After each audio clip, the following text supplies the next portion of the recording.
se você seguir as metodologias de ensino ativo que eu vou trazer aqui no canal, baseadas em artigos científicos, a sua aprendizagem vai ser muito mais marcante, vai ser muito mais significante. E com isso você vai economizar muito tempo e muita saúde mental, porque você não vai precisar ficar decorando vários exercícios e repetindo aquela coisa mecânica, facilmente esquecível e destituída de significado. Oi, sejam bem-vindos ao primeiro vídeo do canal e hoje eu tô aqui para me apresentar e falar o porquê que eu acredito que eu posso ajudar vocês com a física.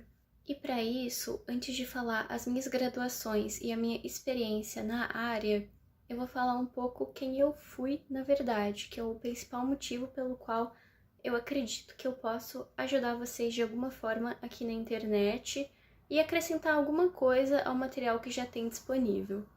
E a eu do futuro vai estar presente aqui no vídeo para elucidar coisas que, quando eu estava reassistindo e mostrando esse vídeo para pessoas de confiança, pareceram um pouco nebulosas. Antes de iniciar minha primeira graduação, me formar e começar agora a segunda, as duas na mesma área, complementares de certa forma, eu era uma aluna de ensino médio, eu era uma boa aluna, porém eu já notava que tinha algum problema lá com o ensino médio, tinha algo lá que era cansativo, algo que dificultava a minha aprendizagem, e eu não sabia ao certo colocar em palavras aquilo e combater aquilo de alguma maneira. Mas assim, eu sentia dores que eu imagino que vocês também sintam em relação ao ensino médio de vocês. E embora eu gostasse de estudar e desse meu máximo, eu vi um problema ali e eu não sabia exatamente qual era. Então, são muitas matérias para estudar, pouco tempo. Algumas escolas colocam os alunos lá de maneira integral, você tem que ficar na parte da manhã, na parte da tarde, e aí à noite eles querem que vocês estudem. Tem muita decoreba, então são apresentadas coisas que você tem que decorar e vai ser uma aprendizagem pouco significante, porque aquilo lá não vai ter nenhum significado na sua vida, você não vai entender para que você vai usar, logo você vai esquecer de maneira muito fácil. E para tentar não esquecer, em vez de tornar essa aprendizagem significante, você vai ficar lendo 500 vezes aquilo e perdendo todo o seu tempo, às vezes o pouco tempo livre que você vai ter. E eu entendo também, era uma dor minha, eu queria ter mais tempo livre para fazer as atividades que eu gosto, meus hobbies, e por vezes eu não tinha. Ninguém me ensinou isso, então eu sacrifiquei muito tempo livre. Até entrar na faculdade eu nunca tinha pegado para assistir uma série, por exemplo, porque eu acreditava que isso ia atrapalhar os meus estudos, que eu tinha que me dedicar 100% aos estudos. Foi outra época, não se falava em saúde mental, não tinham as redes sociais como tem hoje em dia. O ensino não é ativo, ou seja, você não vai desempenhar uma atividade e isso torna mais significante quando você de fato põe a mão na massa. Você fica lá sentado, isso é uma concepção bem ultrapassada em questões de educação, você ficar sentado só ouvindo o professor transmitir. Esse termo não é utilizado em educação, pelo menos nas teorias mais modernas de aprendizagem. A gente fala em construir o conhecimento, e não em um professor transmitindo a disciplina, mas sim o aluno construindo o conhecimento dele, com esse apoio, esse direcionamento do profissional de educação, um professor que é mais experiente. A pressão que vai ter em você de se você vai ou não ter um futuro, entre aspas, como se você já não fosse uma pessoa. Fora os possíveis questionamentos que eu imagino que vocês tenham hoje em dia, que eu não tinha, porque na minha época não dava para ganhar dinheiro assim com a internet, mas eu imagino que muitos de vocês pensam, será que vale a pena fazer uma faculdade? Será que vale a pena mesmo estudar? Será que eu vou conseguir conquistar as coisas, comprar uma casa, me sustentar, ter uma vida digna? Será que não vai ser muito esforço? Eu vou ficar muitos anos lá numa faculdade, vou fazer um Enem, vou fazer um vestibular para ficar muitos anos na faculdade e de fato não conseguir conquistar nada e conquistar alguma coisa lá com 40 anos, talvez. Quando você está na aula e o professor tenta fazer um ensino ativo, mas esse professor não tem grandes conhecimentos nessa área, ou não tem tempo para planejar uma aula que seja de fato ativa, e ele vai fazer a pergunta e o aluno, você no caso, eu espero, não sabe nem formular a dúvida que tem na sua cabeça. Assim, você sai da aula e o seu amigo fala, você entendeu alguma coisa que o professor disse? Você vira para ele e fala, só o bom dia. Então você nem sabe cumprir aquela tarefa que o professor está te pedindo. Você não tem esse hábito de fazer questionamentos que vão levar à sua aprendizagem de fato. Nesse trecho aqui, o que eu quis dizer é que uma metodologia de ensino ativo não se limita a apenas perguntar para o aluno qual é a dúvida dele, tem que ser uma coisa bem articulada para fazer perguntas que sejam alinhadas com o nível de dificuldade. A gente dosa essa informatividade, a gente coloca coisas do cotidiano, não se limita a explicar tudo e falar qual é a sua dúvida. E aí o aluno nem saber formular qual que é a indagação dele. Precisa ser planejado para o aluno não ficar entediado, não ser apenas coisas do cotidiano e coisas triviais, até para ele alcançar os conhecimentos historicamente acumulados pela humanidade como um direito dele. Porém, também não pode ser aquela coisa totalmente imprevisível e totalmente inusitada, porque o aluno não vai ficar entediado. Nesse caso, ele não vai conseguir desenvolver essas conexões de uma maneira adequada e significante. E quando você sabe qual é a sua dúvida, sabe colocar em palavras, às vezes você tem medo de comentar isso na sala e os alunos debocharem de vocês, ou lamentavelmente o professor debochar de vocês, porque infelizmente tem alguns profissionais que eles são assim, eu não entendo de verdade, porque é a mesma coisa que chegar um doente pra mim, se eu for uma médica, e eu rir da cara dele porque ele tá doente, ele não sabe qual remédio ele tem que tomar. É um absurdo um profissional com mais experiência, por assim dizer, ele vai saber te medicar de uma maneira melhor, te diagnosticar, te falar qual que é o seu problema e te ajudar. Ele ri da sua cara e infelizmente isso acontece. E eu já, assim, convivo com outros professores e acontece com muita frequência. Aconteceu com a gente quando a gente era aluno e acontece com outros profissionais que estão lá trabalhando com a gente, etc. Tem a questão das avaliações também, que elas às vezes não são nem responsabilidade do professor, ele é obrigado a te avaliar daquela maneira, mas aí ele trata aquilo de uma maneira punitiva e não de uma maneira que vai de alguma forma trazer um benefício para o seu aprendizado.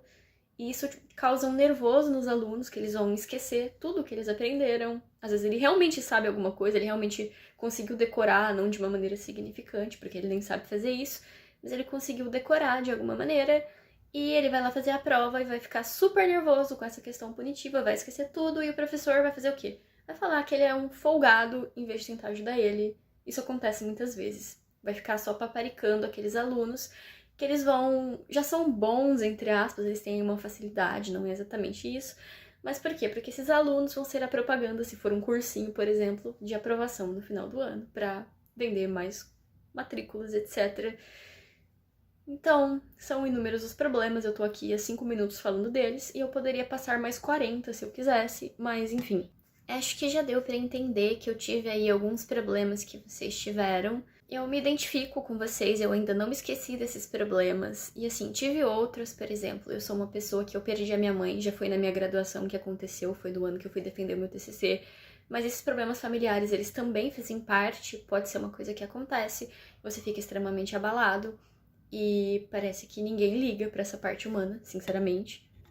Antes da minha graduação, que eu iniciei em 2019, lá para 2017 mais ou menos, eu comecei a tentar contribuir de alguma maneira para a educação, porque eu não conhecia teorias de aprendizagem nem nada desse tipo, e eu acreditava que para você ensinar uma pessoa, tudo o que você precisa é explicar muito detalhadamente para ela um conteúdo, e não é exatamente isso, na verdade, é totalmente contra isso, você não tem que mastigar tudo para o aluno, ele que tem que agir, embora você também tenha que orientá-lo e sistematizar esse conteúdo no final. Então ele vai agir, ele vai tentar aprender, ele não é uma pessoa vazia, ele já tem experiências, ele vai usar dessas experiências para começar a aprender, e aí você vai auxiliar ele, sistematizar esse conteúdo para ele conseguir se expressar de uma maneira mais formal, ele de fato se apropriar daquele conteúdo. Então eu comecei a contribuir com vários desses sites, não convém aqui falar o nome deles, talvez eu coloque algumas coisas que os alunos falaram pra mim com base nos materiais que eu disponibilizei lá de graça.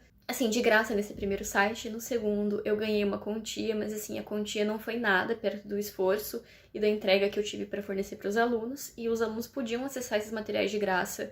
Vou colocar aqui alguns feedbacks, mas basicamente eu comecei a tentar contribuir para a educação dessa maneira. Eu jamais abriria uma câmera e colocaria meu rosto igual hoje eu tenho maturidade para fazer. Eventualmente eu saí desses sites por motivos que não cabe aqui comentar, mas eu já estava na minha primeira graduação quando isso aconteceu. Então, eu me graduei em bacharelado em Física Biológica pela Unesp O que isso significa? Basicamente, eu me graduei para ser uma pesquisadora. Também existem pesquisadores em educação, mas eu seria uma pesquisadora voltada para física mesmo e não para educação. Em seguida, eu pedi um reingresso na universidade para eu terminar a minha segunda graduação, que seria em licenciatura em física, que agora sim eu estou aprendendo métodos de ensinar a física. Eu aprendi bastante física e agora eu estou aprendendo jeitos de ensinar física. E o que eu sinto consumindo conteúdo de física aqui no YouTube é que carece de professores que tentem usar essas metodologias ativas que a gente aprende na universidade aqui no YouTube. E eu acho que ele é uma plataforma muito rica para fazer isso. Eu posso interagir com vocês de inúmeras maneiras, eu posso fazer questionários, eu posso... Ah, mas professora, eu não vou ter um computador, eu não vou ter um celular, você vai ter, senão você não vai estar me vendo. Alguma coisa você tem que ter, ou é um computador ou é um celular. Mesmo que você não tenha o recurso, eu consigo gravar minha tela, compartilhar com você, a gente consegue interagir de uma maneira muito proveitosa. E eu sinto que falta isso, ou então tem muitos canais que eles falam de divulgação e etc, mas não falam de fato do ensino. E eu não tô aqui para falar mal desses canais, afinal tem outras questões que permeiam a física que são importantes. A divulgação científica é importante, o combate à pseudociência é importante. Aulas expositivas com o ensino tradicional também são importantes. O que eu quis dizer é que o meu canal vai complementar essas coisas que já existem, trazendo esse diferencial de utilizar metodologias de ensino ativas. Vou tentar implementá-las aqui na plataforma. Eu pelo menos não vi nenhum canal grande que tente fazer esse tipo de metodologia. E se você seguir as metodologias de ensino ativo que eu vou trazer aqui no canal, baseadas em artigos científicos, a sua aprendizagem vai ser muito mais marcante, vai ser muito mais significante. E com isso você vai economizar muito tempo e muita saúde mental, porque você não vai precisar ficar decorando vários exercícios e repetindo aquela coisa mecânica, facilmente esquecível e destituída de significados. Ou seja, você vai ver sentido naquilo que você está aprendendo e uma vez que você fizer, você vai conseguir fazer várias vezes, em vez de ficar repetindo e não tirando nada daquele aprendizado. Repetindo e muda um pouquinho o problema, você já não sabe mais para onde ir. Esse é o meu diferencial, é a minha proposta, é que eu vou me esforçar ao máximo para trazer aqui para vocês. Então, eu acredito que com essa experiência que eu tenho, que eu já trabalhei com alunos aí na internet, tentando fornecer esses materiais, depois eu fiz essas minhas 2 graduações, fiz a primeira, tô fazendo a segunda, tô fazendo essas cadeiras da educação que faltam e pretendo seguir na área. E eu acredito que com essa minha formação eu consigo contribuir de alguma maneira aqui no YouTube. Eu pretendo utilizar esse site, esse canal aqui de comunicação para falar de física com vocês, utilizando as coisas que eu aprendi e estou aprendendo nessa minha graduação de licenciatura e também nessa minha graduação de bacharelado, utilizando metodologias de ensino mais recentes, que elas são baseadas em artigos científicos. Eu posso até fazer um vídeo aqui falando dos artigos que eu baseio essas aulas aqui que eu estou dando. E assim, gente, não é li o cabeçalho do artigo e tô vindo aqui falar com vocês. Não, eu li artigos enormes, com muita profundidade, li, reli, resenhei eles e eu tô baseando os métodos que eu vou utilizar aqui nesses. Então eu vou disponibilizar conteúdos gratuitos e se houver interesse de vocês, se eu perceber que tá ajudando de fato, eu vou planejar alguma coisa mais elaborada para disponibilizar aqui para vocês, para os interessados, mas isso eu vou explicar melhor no futuro. Ah, mas então o ensino tradicional, aquele que a gente vê na escola, ele tá ruim. Gente, ele tá ruim, mas em algumas situações, o ensino tradicional, esse do professor, só transmitir o conteúdo, ele é, de certa forma, importante em determinados momentos. O que não pode acontecer é esse ensino ser o predominante na sala, em todos os momentos de aprendizagem. Vou terminar o vídeo falando meu sobrenome, porque o meu nome é Ana Júlia, e eu deixei aí um dos sobrenomes explícitos, e pode ser que você queira utilizá-lo. Você pode me chamar de Crociário também, se você quiser, é dessa maneira que pronuncio o meu sobrenome. E eu espero de verdade, do fundo do meu coração, que esse canal, que vocês tenham gostado desse vídeo primeiro, tenha dado pra elucidar um pouco quem eu sou e por que eu tô aqui.